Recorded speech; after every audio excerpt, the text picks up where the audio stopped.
गांव के बाहर जंगल के बीचों बीच खड़ी पुरानी हवेली को लेकर कई कहानियां मशहूर थीं।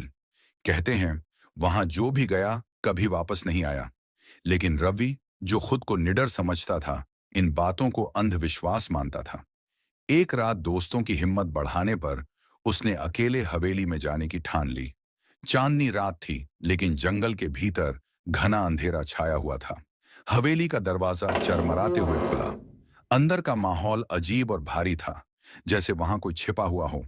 दीवारें जर्जर हो चुकी थीं, फर्श पर धूल की मोटी परत जमी थी।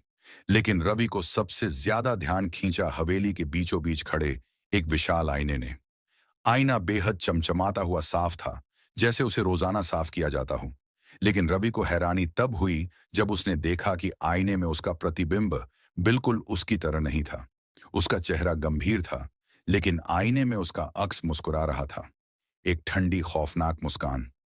रवि ने घबराकर आईने से नजर हटाई और चारों ओर देखा। उसने सोचा कि शायद उसकी आंखें धोखा खा रही हैं।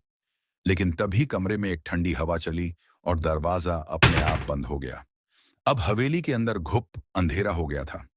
रवि ने अपनी टॉर्च निकाली और उसे जलाया, लेकिन टॉर्च की रोशनी भी उस घने अंधेरे को चीर नहीं पा रही थी। तभी उसे पीछे से किसी के धीमे धीमे कदमों की आवाज सुनाई दी। उसने तेजी से पलटकर देखा, लेकिन वहां कोई नहीं था। पर आईने में एक परछाई दिख रही थी, एक औरत की परछाई। वह बेहद डरावनी थी। उसकी आंखें पूरी तरह काली थीं, जैसे उनमें जान न हो। उसके लंबे बाल उलझे हुए थे और मुंह से खून टपक रहा था। औरत ने धीरे धीरे कहा, तुमने मुझे जगा दिया है।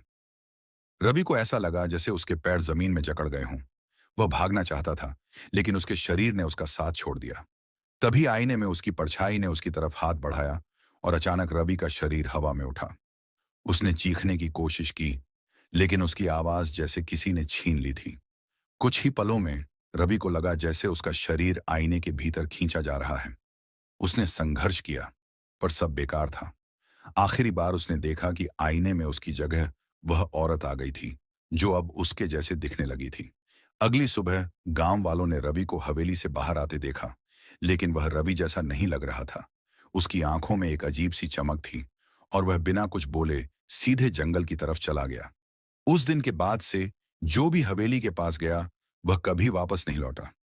गांव वाले कहते हैं कि उस आईने में अब भी रवि कैद है, और जो भी उसे देखता है वह उसी शाप का शिकार बन जाता है।